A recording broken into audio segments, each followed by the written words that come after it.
The transport ship shuddered as it dropped out of hyperspace. Through the small window, Jake Morrison watched the massive space station grow larger.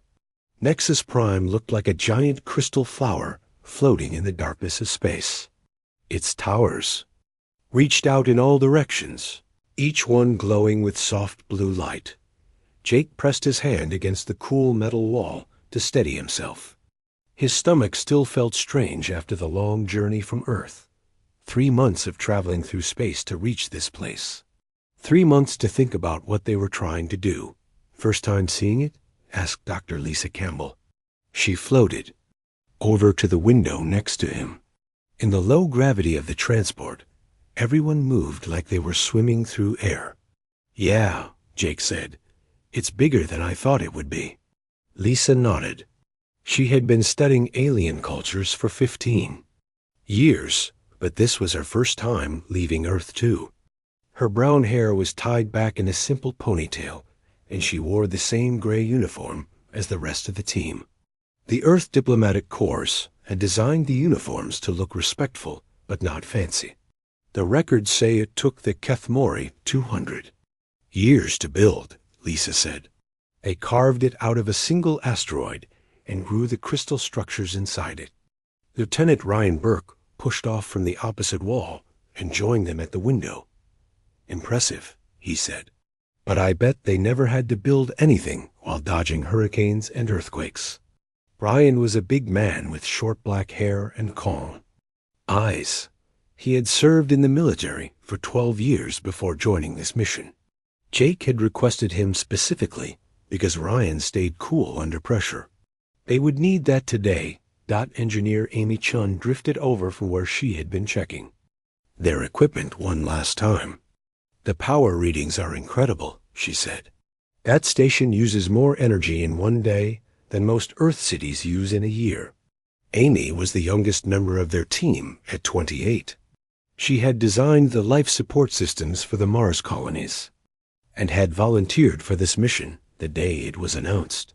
Her black hair was cut short and practical, and her hands were already stained with grease from working on their gear. Everyone ready? Jake asked. As the team leader, he felt responsible for all of them. The people of Earth were counting on them to succeed. If they failed today, it might be decades before humanity got another chance to join the galactic community. As ready as we can be, Lisa said. I've studied every species that's taken this exam. The Zephyrians failed 7 times. The Gorovec Empire never made it past the first trial. The Veshan Collective gave up after their 3rd attempt. What about the others? Ryan asked. 43 species have tried in the last 1,000 years, Amy said, reading from her tablet. 0 have passed. Great, Jake muttered. No pressure. The transport ship docked with a soft thud. Jake felt artificial gravity take hold as they entered the station. His feet settled firmly on the deck, and his stomach finally stopped floating around inside him. A voice spoke over the ship's communication system. Human delegation, please report to Docking Bay 7 for processing. Jake looked at his team. This is it. Remember, we represent all of humanity today. Stay calm, be respectful, and do your best. They gathered their gear and walked to the airlock. Jake carried a small bag with their official documents and gifts from Earth. Lisa had her research, materials and translation devices. Ryan carried emergency supplies and basic tools. Amy brought her engineering equipment and backup power cells. The airlock opened with a hiss of equalizing pressure. Cool, clean air flowed into the ship. It smelled like metal and something Jake could not identify. Something that reminded him of rain, but not quite. They stepped onto the station. The docking bay was enormous. Ships from dozens of different worlds were parked in neat rows. Some looked like Earth ships, all metal and straight lines. Others were organic, grown rather than built. A few seemed to be made of pure energy held in some kind of force field. Aliens walked or floated or slithered between the ships. Jake tried not to stare, but it was impossible not to look. He saw beings made of crystal that rang like bells when they moved. Creatures that looked like walking trees with silver bark. Something that might have been a cloud of gas with eyes. Floating inside it. Commander Morrison? The voice came from behind them. Jake turned around. A tall, thin alien approached them. It had blue skin and 4 arms, and it wore what looked like an official uniform. Its face was almost human, except for the large black eyes and the small holes where a nose should be. "I am Coordinator Vex," the alien said. "I will escort you to the examination center." "Thank you," Jake said. "We appreciate the opportunity to take the exam." Coordinator Vex made a sound that might have been laughter.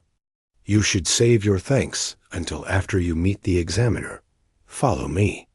They walked through corridors that stretched farther than Jake could see. The walls were made of the same crystal as the station's exterior, and they glowed with soft light. Other aliens passed them in the hallways. Some stopped to stare at the humans. Others ignored them completely. "Tell me," Coordinator Vex said as they walked, "what is it like living on a Class 12 death world?" "A what?" Amy asked. "Your planet," Vex explained. "Earth. Our computers classify it as a Class 12 death world, the most dangerous category for planets that support life." Jake, Lisa, Ryan, and Amy exchanged glances. "It's just home to us," Lisa said. "We don't really think of it as dangerous." Vex stopped walking and turned to look at them. All 4 of his arms gestured in what seemed like amazement. "Your planet has weather systems that can destroy cities. Your gravity is 12 times stronger than most civilized worlds. Your atmosphere contains corrosive gases that would kill most species in minutes. Your oceans are filled with predators. Your land masses shift and shake without warning." "And?" Ryan asked. "And you consider this normal?" Vex asked. "Well, yeah," Amy said. "That's just Earth. We've learned to deal with it." Vex shook his head and started walking again. "No wonder your species developed space travel so quickly. You were probably desperate to escape." "Actually, most of us still prefer Earth," Jake said. "The colonies are nice, but they're not home." They reached a large door made of metal and crystal. Symbols in dozens of different languages covered its surface. Jake recognized a few of them from Lisa's research materials. "Beyond this door is the examination center," Vex said. "Inside, you will meet the examiner. He will explain the trials you must face. I should warn you, no species has ever passed all 3 trials. The Keth Mori designed them to test the absolute limits of physical ability, mental strength, and moral character. We understand," Jake said. "We're prepared to do our best." Vex looked at them for a long moment. "You seem different from the others who have come here. Most species arrive with great ceremonies and hundreds of representatives. They bring their finest warriors, their greatest minds, their most perfect specimens." "We just brought ourselves," Lisa said. "Indeed, the Gorvik Empire sent a team of 50 genetically enhanced super soldiers. The Veshan Collective chose representatives who had been trained from birth for this exact purpose. The Zephyrians modified themselves with cybernetic implants to make them faster and stronger." "Did any of that help them?" Ryan asked. "No," Vex admitted. "They all failed anyway." The door began to open. Beyond it lay a chamber filled with swirling lights and floating platforms. In the center of the room, a figure waited for them. It seemed to be made of pure energy, shifting and changing like a flame in the wind. "That is the examiner," Vex whispered. "He is the last of the original Keth Mori. He has been testing species for over 3,000 years." Jake took a deep breath. "Well, we've come this far." They walked into the chamber. The door closed behind them with a sound like thunder. The energy being that was the examiner turned to face them, and Jake felt like he was being examined by the universe itself. "So," the examiner said, his voice echoing from everywhere at once, "the Deathworlders have finally arrived." The examiner's energy form shifted and pulsed as he studied the 4 humans standing before him. Jake felt like he was being examined by a living star. The creature's voice came from everywhere at once, filling the crystal chamber with sound. "I have tested 43 species over the past millennium," the examiner said. "Warriors who could crush stone with their bare hands, minds that could solve mathematical problems in seconds, beings who had conquered entire star systems. All of them failed." Lisa stepped forward slightly. "What exactly do the trials test?" "The first trial tests your ability to survive in hostile conditions. The second tests your mental strength when faced with impossible situations. The third tests your moral character when there are no good choices to make." Amy looked around the chamber. "And no one has ever passed all 3? "No one has even passed the first trial completely," the examiner replied. "The Gorvik Empire's enhanced soldiers lasted 18 hours before they begged for extraction. The Zephyrian crystal forms shattered under the pressure after 2 days. Your species comes from what we classify as the most dangerous type of world in the galaxy. I expect you will fail even faster." Jake felt his team tense up beside him. He kept his voice calm. "We'd like to try anyway." The examiner's form flickered with what might have been amusement. "Very well, you will have tonight to rest and prepare. The first trial begins at dawn. Try not to die too quickly. It reflects poorly on my record keeping." Coordinator Vex led them to their quarters through more crystal corridors.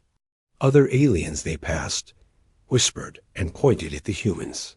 Word had spread quickly that another species was attempting the trials. "The Selenites are here to observe," Vex explained, gesturing toward a group of tall, silver beings.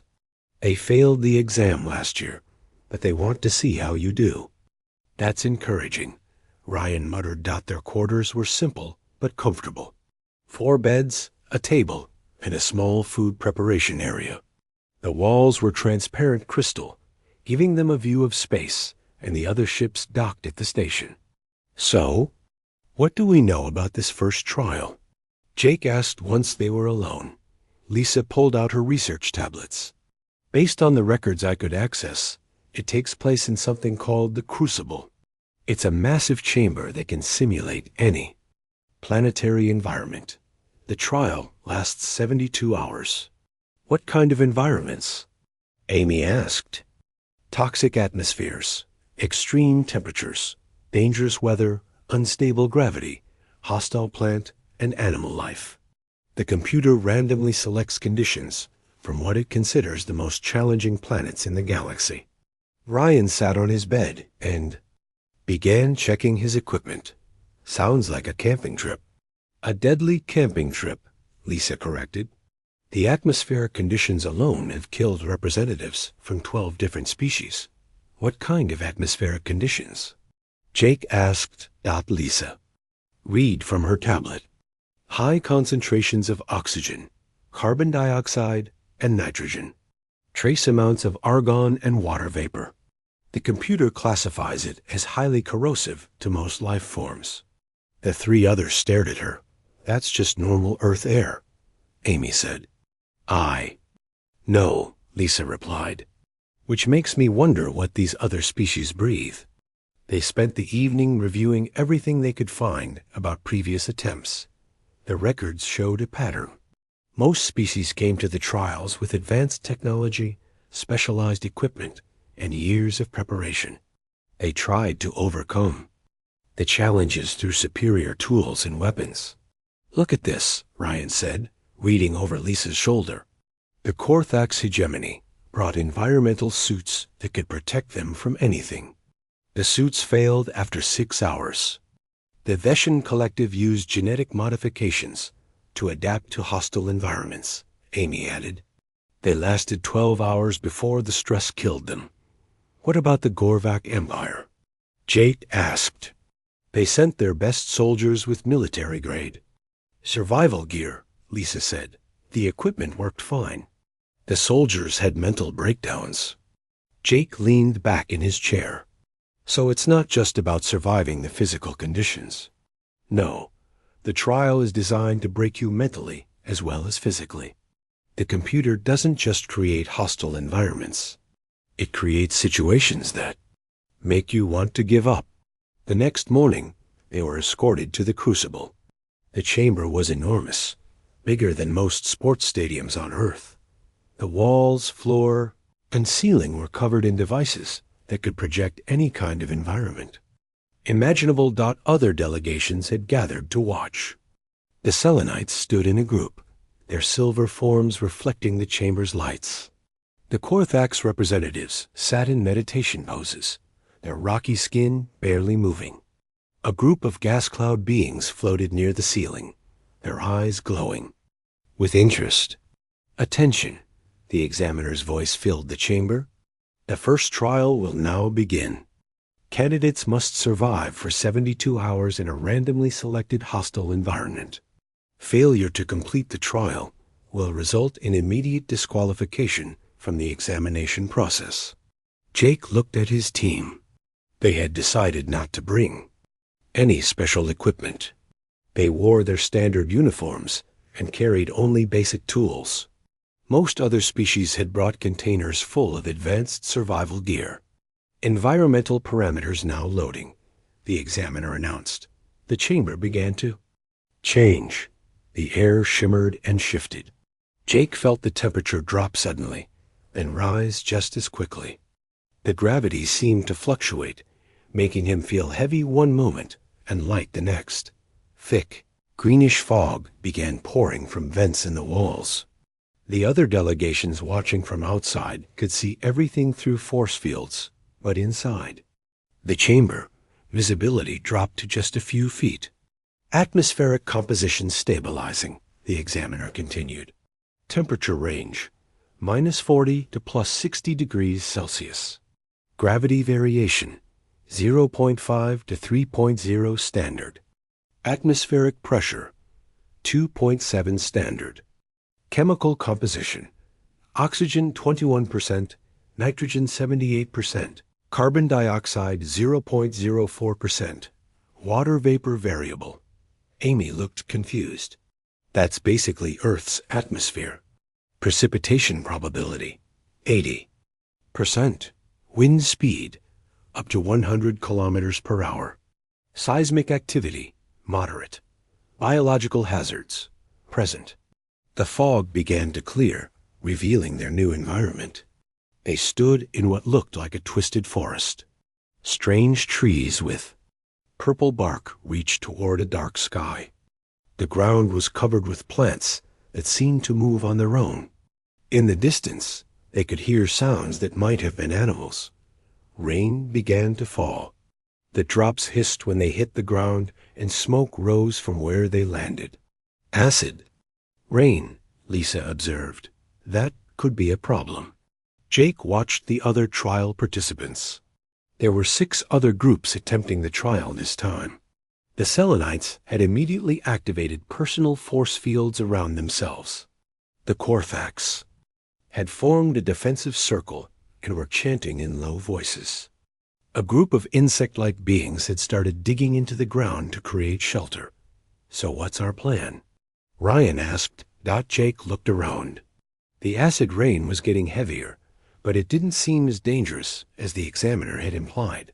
It stung. A little when it hit exposed skin, but it wasn't burning through their clothes or equipment. Let's find some shelter first, he said. Then we'll see what other surprises this place has. They moved toward a cluster of the purple trees. The bark looked thick enough to provide some protection from the rain. As they got closer, Jake noticed that the trees were actually quite beautiful. Their leaves were a deep green color, and they had large, colorful flowers. Are those fruit? Amy asked, pointing to round objects hanging from the branches. Lisa examined them carefully.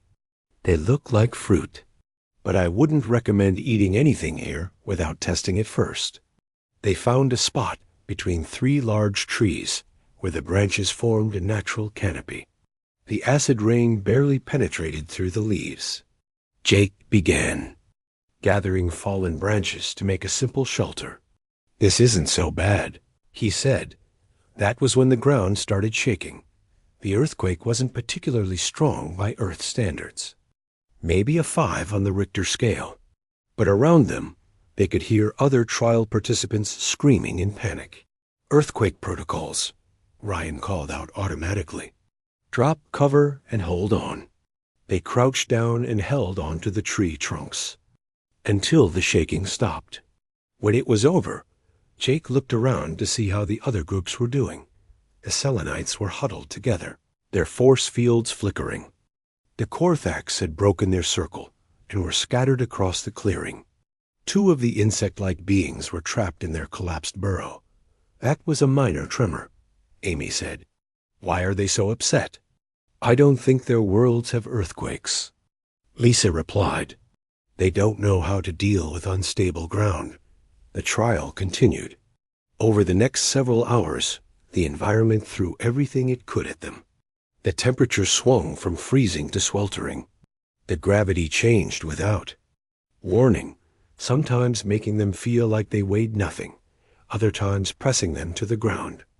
Acid rain alternated with hail, lightning, and hurricane-force winds. Strange animals emerged from the forest. Some looked like earth creatures, but wrong somehow. Wolves with too many teeth. Birds with metal feathers.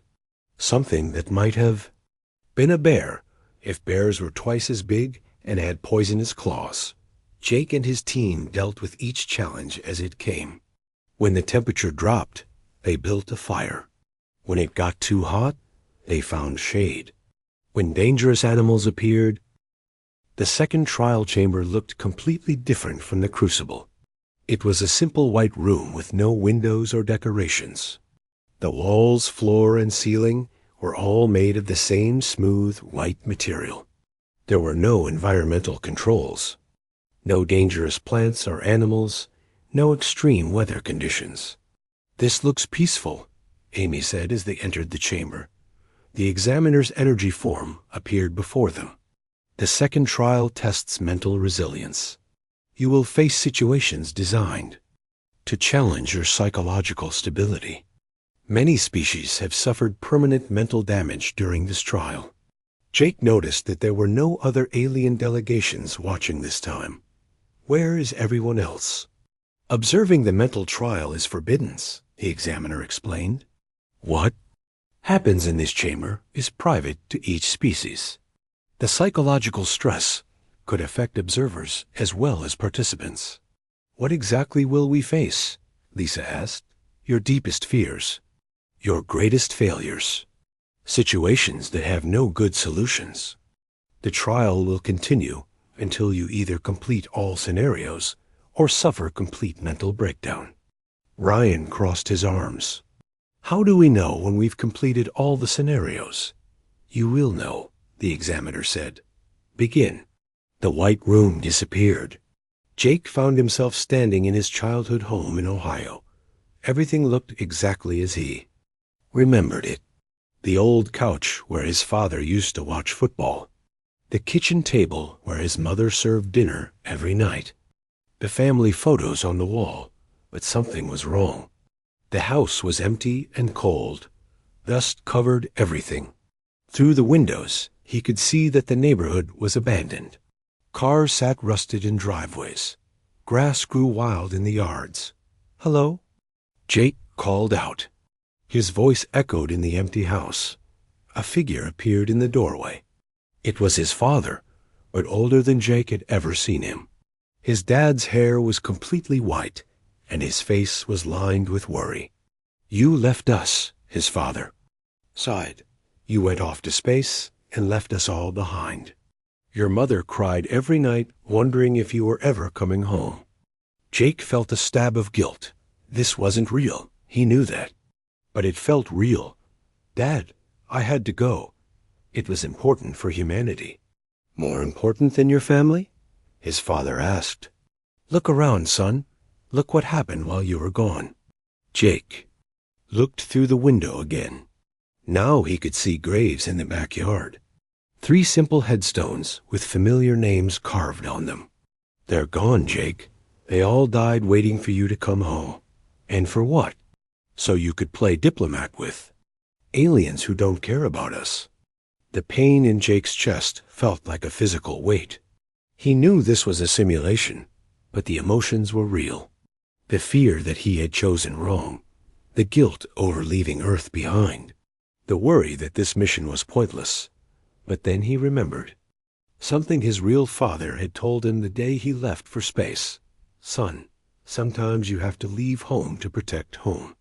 I'm proud of you for taking this risk." "This isn't real," Jake said to the simulation. "My father would never say these things. He supported this mission because he knew it was important." The house faded away. Jake was back in the white room, but now he could see his teammates dealing with their own visions.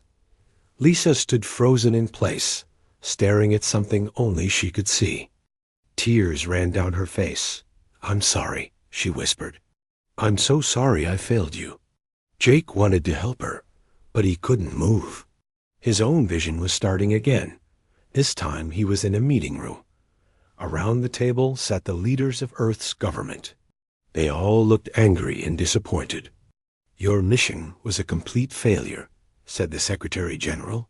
"Because of your incompetence, humanity has been rejected from the galactic community forever." "The aliens are coming to destroy Earth," said another leader. "They consider us too dangerous to exist. Billions will die because you couldn't pass a simple test." "It wasn't simple," Jake protested. "No species has ever passed all 3 trials." "Other species were weak," said the Secretary General. "We expected better from humans. We trusted you to represent us, and you failed us all." Images flashed around the room. Earth cities burning, spaceships attacking human colonies, people running in terror from alien weapons. All because Jake Morrison had failed to pass the examination. "This is my fault," Jake said. "All of this is my fault." But then he heard something, a voice calling his name. It was Ryan. "Jake, this isn't real. Don't listen to them." Jake looked around the meeting room. The government leaders were still talking, still blaming him for humanity's destruction. But their voices sounded hollow now. "Artificial. Ryan's right," Jake said. "This isn't real. The Earth government would never blame me for trying my best. They knew this was a long shot when they sent us here." The meeting room disappeared. Jake was back in the white room. Lisa was still dealing with her vision, but she seemed to be fighting back now. Amy was sitting on the floor, rocking back and forth. "I can fix it," she kept saying. "I can fix it. I just need more time." Jake could see her vision reflected in her eyes. She was watching some kind of engineering disaster. An explosion. People dying because of a mistake she had made. "Amy," Jake called out. "Whatever you're seeing, it's not real." But Amy couldn't hear him. She was trapped in her own nightmare. Ryan was standing with his fists clenched, arguing with someone Jake couldn't see. "I followed orders," Ryan shouted. "I did what I was told to do." Jake realized what was happening. The trial was showing each of them their worst fears. For Jake, it was failing his mission and letting down humanity. For Amy, it was an engineering failure that killed people. For Ryan, it was probably a military operation that went wrong. For Lisa, it was probably failing to save lives with her research. But they were all dealing with it differently. Jake had recognized the visions as false and pushed through them. Ryan was fighting back against his nightmare. Lisa seemed to be working through her guilt. Amy was trying to solve a problem that couldn't be solved. Jake tried to move toward Amy, but found he could walk normally now. The trial seemed to allow them to help each other once they had faced their own fears. "Amy," he said, kneeling beside her, "look at me. Look at me, not at the vision. Amy's eyes focused on him slowly. Jake, but the reactor, it's going to explode. I made a mistake in the calculations. What reactor? We're in a white room on an alien space station. There's no reactor here. Amy looked around, confused, but I can see it. The containment field is failing. People are going to die. It's not real, Jake said firmly. It's just the trial trying to break you down. You're one of the best engineers in the solar system. You don't make mistakes that kill people. But what if I do? What if I already have, and I just don't know it yet? Jake took her hands. Then we'll deal with it. That's what humans do. We make mistakes, we learn from them, and we do better next time. Amy blinked several times, and the fear in her eyes began to fade. It's not real? It's not real. Jake helped Amy to her feet, then went to check on Lisa and Ryan. Lisa was still crying, but she was talking to her vision now, instead of just apologizing. I know I couldn't save everyone, she was saying, but I saved some. That has to count for something. Ryan had stopped shouting and was now standing quietly, his arms crossed. You can show me that mission 100 times, he said to his vision.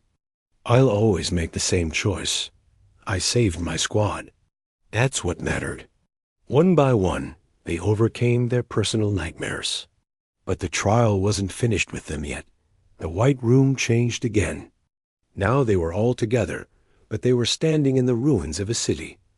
Bodies lay everywhere. Buildings had collapsed. The sky was dark with smoke. This is your fault, said a voice from everywhere at once. All of you. You came here pretending to represent humanity, but you are only thinking of yourselves. That's not true, Lisa said, isn't it? You left Earth to become famous. You wanted to be the first humans to make contact with aliens. You didn't care about the people you left behind. More voices joined the first one. They seemed to come from the bodies lying in the ruins. You could have stayed home and helped us, said one voice. You could have used your skills to make Earth better, said another. Instead, you went chasing glory in space while we suffered and died. Jake felt the guilt trying to take hold again. But this time, he was ready for it. We came here to help humanity, he said. Joining the galactic community will give us access to technologies and knowledge that could solve Earth's problems. Lies, the voices said. You came here for yourselves. Maybe part of that's true, Amy said. Maybe we did want to be part of something bigger, but that doesn't make it wrong. Ryan nodded. Every human who ever did anything important was probably a little selfish about it. That's how we're made. We want to achieve things. And there's nothing wrong with that, Lisa added. Wanting to succeed doesn't mean we don't care about other people. The voices grew louder and more insistent.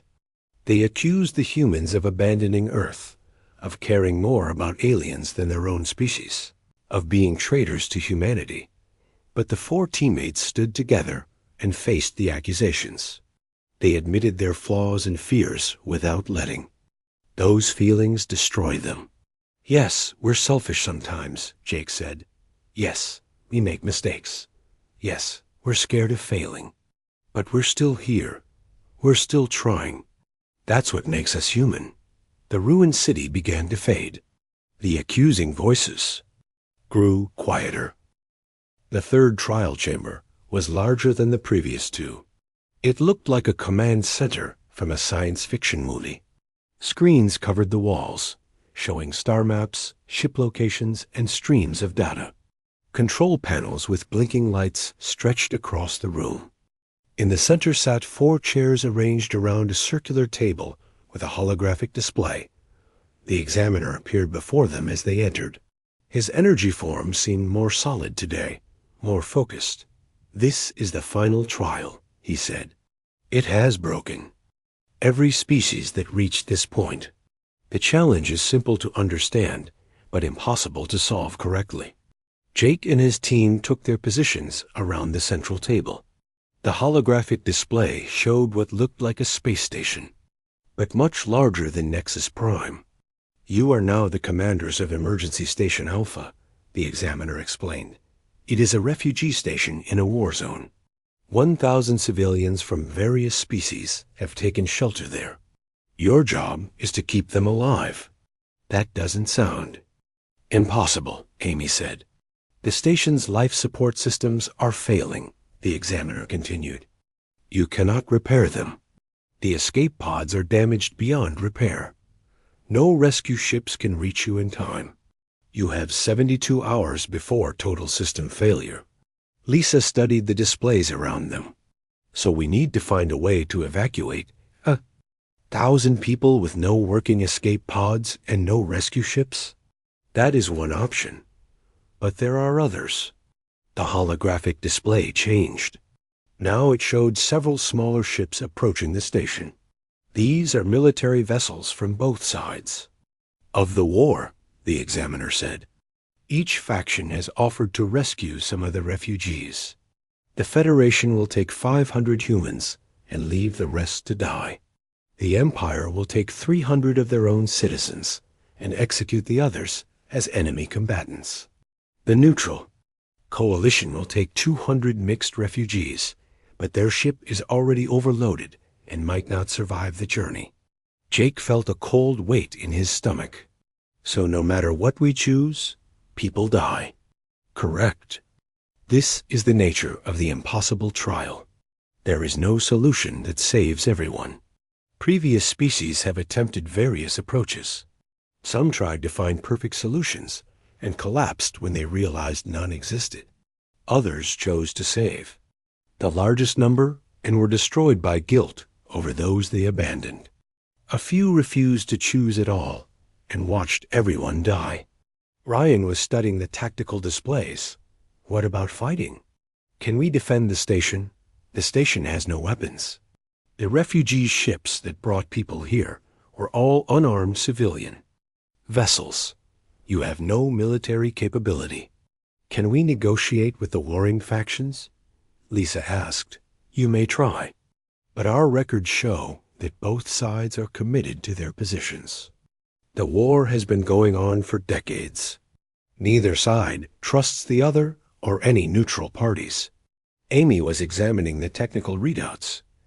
"What exactly is wrong with the life support systems?"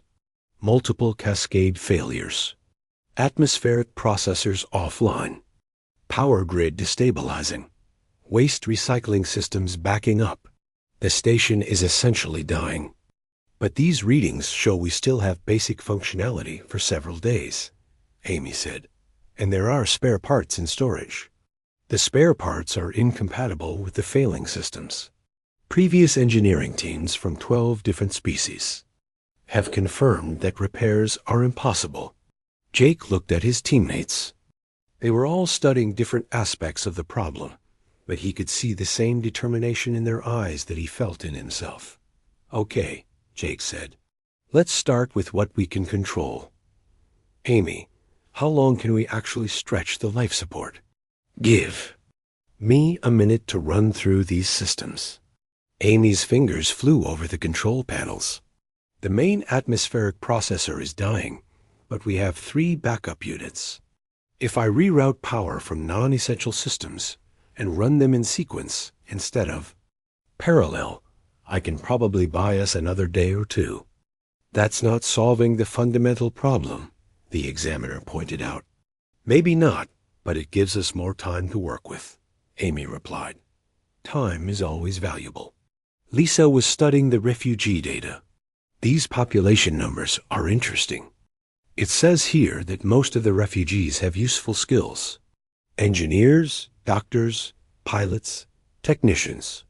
Yes, but they are all civilians with no military training," the examiner said. "Who said anything about military training?" Lisa asked. "Ryan, look at this crew manifest. We've got people who can help." Ryan examined the data Lisa was pointing to. 17 certified pilots, 43 engineers and technicians, 22 medical professionals. These aren't helpless civilians. These are skilled people. Skilled people who are trapped on a dying station with no way out, the examiner reminded them. Maybe, Jake said. But what if we're thinking about this wrong? What if instead of trying to get people off the station, we fix the station?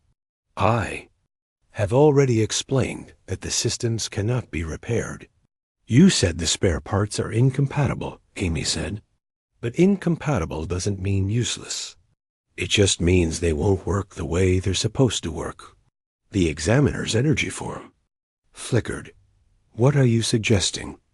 I'm suggesting that when human engineers say something can't be fixed, what we really mean is it can't be fixed the right way, Amy said. But there's always a wrong way that might work.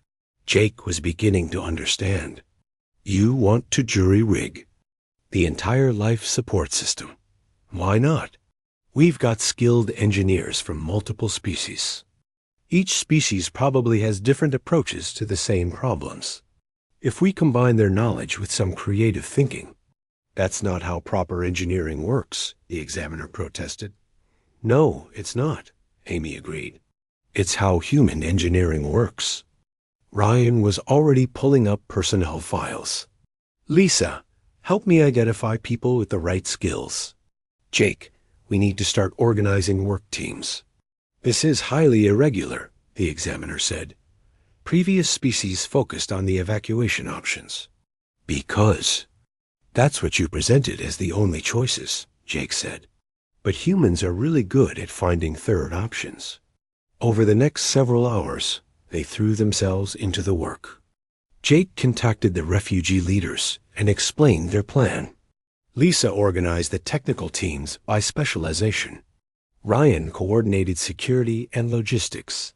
Amy dove deep into the station's engineering systems. The work was hard and dangerous. Several times, teams working on critical systems nearly got themselves killed when power fluctuations caused equipment failures. The atmospheric processors kept shutting down at random intervals. The artificial gravity failed twice, sending tools and people floating around the corridors. But slowly, progress was made. A team of Zephyrian crystal engineers found a way to use their bioelectric fields to stabilize the power grid. Human technicians jury-rigged connections between incompatible systems using spare cables and improvised adapters. Korthak's rock shapers reinforced critical structural supports that were failing under stress. This is insane, said one of the refugee engineers, a tall alien with blue skin and extra arms. These systems were never designed to work together. That's okay, Amy replied, welding a human power coupling to an alien atmospheric processor. Most of the best solutions on Earth came from combining things that weren't supposed to work together. But what if it fails? What if our modifications make things worse? Then we'll fix it again, Amy said. That's how engineering works. You try something, see what breaks, and fix what breaks. The examiner appeared beside them. You are taking enormous risks. If these modifications fail, you could kill everyone on the station immediately, instead of giving them 3 more days to live. Or we could save everyone, Jake said, helping to move a piece of heavy equipment. The probability of success is extremely low. How low? Lisa asked. Our computers estimate less than 12% chance of success. Jake, Amy, Ryan, and Lisa all looked at each other. Then they started laughing. 12%? Ryan said, that's not bad odds. On Earth, 12% is practically a guarantee, Amy added. Most of human history happened because someone took a chance with worse odds than that. Lisa said. The examiner's form was flickering rapidly. You consider a 12% chance of success to be acceptable? 12% is better than 0%, Jake pointed out, which is what we get if we just evacuate some people and let the rest die. But if you fail, everyone dies instead of just some people. If we succeed, everyone lives instead of most people dying, Amy countered. The math is simple. The math is not simple. The examiner protested. You are gambling with the lives of 1,000 beings. No, Jake said, pausing in his work. We're fighting for the lives of 1,000 beings. There's a difference. What difference? Gambling implies we're doing this for fun or profit, Lisa explained. We're doing this because it's the right thing to do, even though you will probably fail. Especially because we'll probably fail, Ryan said. Anyone can do the right thing when success is guaranteed. The real test is doing the right thing when failure is likely. That makes no logical sense. It doesn't have to make logical sense, Jake said. It just has to be right. The work continued. Refugee engineers from 6 different species worked side by side, sharing knowledge and techniques that had never been combined before. Human improvisational skills merged with alien precision technology. Safety protocols were bent, official. Procedures were ignored, and several small explosions marked places where experiments had gone wrong. But it was working. The atmospheric processors stabilized. The trial chamber dissolved around them. Jake found himself standing in a vast hall filled with light. The walls were made of the same crystal as the rest of Nexus Prime, but they glowed brighter here. Ancient symbols covered every surface, telling stories in languages that had been forgotten for thousands of years. The examiner stood before them, but he looked different now. The shifting energy patterns had settled into a more solid form. Jake could see that he was tall and thin, with silver skin and eyes that held the weight of centuries. Welcome to the heart of Nexus Prime, the examiner said. No alien delegation has ever seen this place. Does that mean we passed? Amy asked. The examiner was quiet for a long moment. You have done something that I believed was impossible. You have completed all 3 trials, but not in any way that was expected or planned for. So we failed? Lisa asked. No, and yes, and neither. The examiner began walking toward the center of the hall. Come, there is much you need to understand. They followed him to a raised platform in the center of the room. On it sat a simple chair made of the same crystal as the walls. The examiner sat down heavily, as if he had been standing for a very long time. My name is HFY, he said. I am the last of the Kethmori, the species that created these trials 3,000 years ago. The last? Ryan asked. What happened? To the others? They achieved perfection, HFY said simply. And perfection, it turns out, is another word for death. Jake felt a chill run down his spine. I don't understand. My people were the first to achieve interstellar travel. We spread across the galaxy, building great civilizations and solving every problem we encountered. We eliminated disease, poverty, war, suffering. We created perfect societies where nothing could go wrong. HFY stood up and gestured to the symbols on the walls. These are the records of our achievements. Worlds transformed into paradises. Species elevated to higher forms of existence. Technologies that could solve any problem. That sounds wonderful, Lisa said. It was, for a while. But when you solve every problem, when you eliminate every challenge, when you make everything perfect, double quotes, HFY paused. You eliminate the need to grow, to change, to live. Amy was studying the symbols more closely. These records. They stop. At a certain point, don't they? Very observant. Yes, they stop approximately 1,000 years ago. That was when the last of my people chose to enter what they called the Great Peace. What's the Great Peace? Jake asked. Eternal sleep. They had achieved everything they wanted to achieve. They had solved every problem worth solving. They had reached the end of progress itself. So they chose to sleep forever, dreaming perfect dreams in perfect worlds. The 4 humans exchanged glances. The story was beautiful and terrible at the same time. But you didn't join them, Ryan observed. No, I stayed awake to maintain the trials. You see, in the years before the Great Peace, my people realized what was happening to them. They understood that perfection was killing them slowly. So they created these trials to find a species that could teach us what we had forgotten. How to live, Jake said. How to live with imperfection. How to find hope in hopeless situations. How to grow through struggle instead of being destroyed by it. Kethai walked to one of the walls and touched a symbol. The crystal began to glow, showing images of various alien species taking the trials. For 3,000 years, species have come here seeking to join our galactic confederation.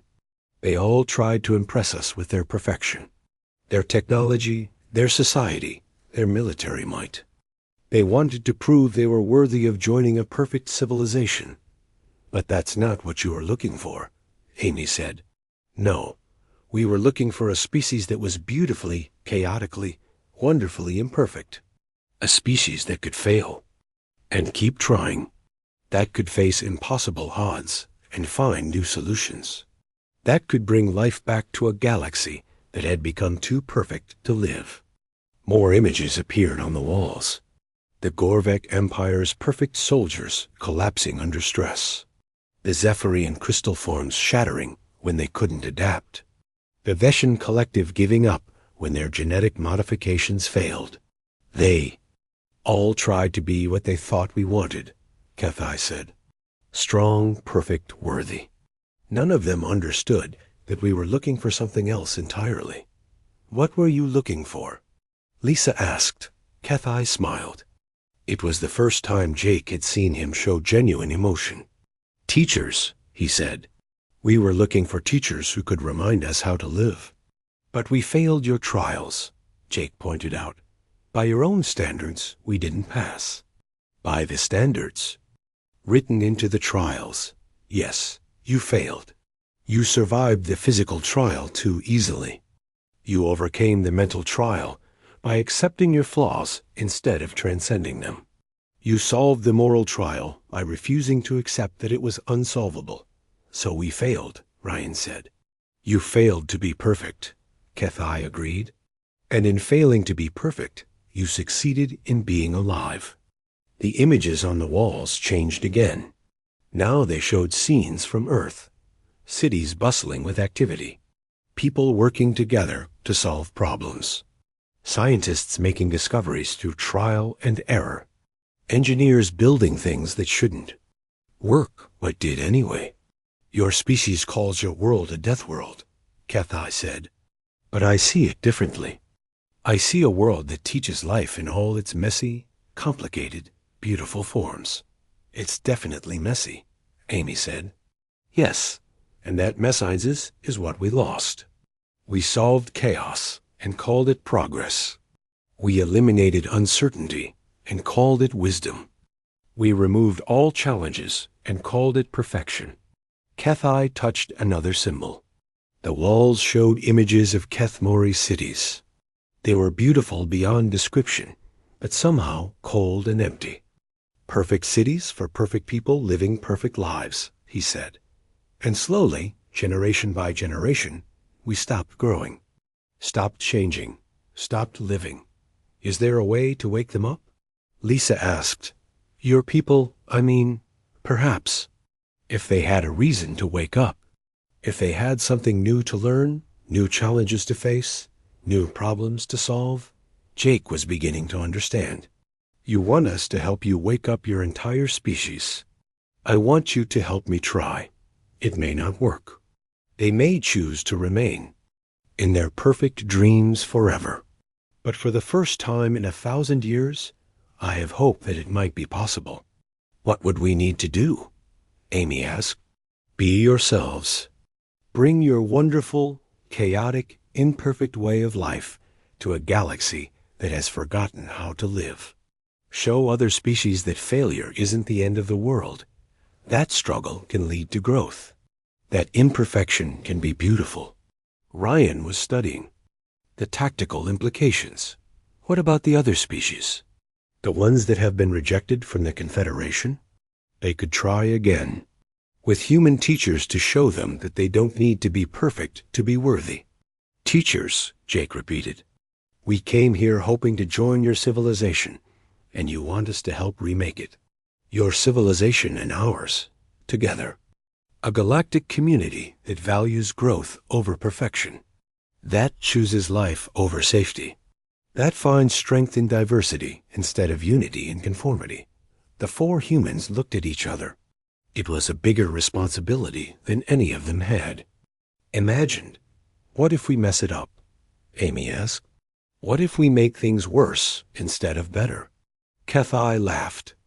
It was a sound like music, full of joy and hope. Then you'll try again. That's what your species does, isn't it? You fail, you learn. You try again. You make mistakes and fix them. You create beautiful chaos out of perfect order. It's worked. So far, Jake said. Yes, it has.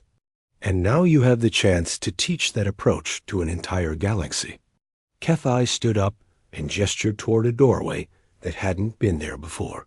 Beyond it, Jake could see a vast chamber filled with sleeping. Kethmori, each one floating in a pod of soft light. Will you help me wake them up? Kethai asked. Jake looked at his teammates one more time. Lisa nodded. Amy grinned. Ryan shrugged in his characteristic way. We'll try, Jake said. We can't promise we'll succeed, but we'll try. That's all. I ask. That's all anyone can ask. As they walked toward the chamber of sleeping Kethmori, Jake thought about the journey that had brought them here. They had come to take a test and had ended up becoming teachers. They had tried to join a perfect civilization and had been asked to help make it imperfect again. So what exactly do we do? Amy asked. We start by waking up one of them. Kethai said. Then we see what happens. We improvise. We adapt. We try things that might not work. Sounds like a typical Tuesday on Earth, Ryan said. Exactly, Kethai replied. Welcome to the Galactic Confederation. Not as junior members seeking approval, but as the teachers we have been waiting 3,000 years to find.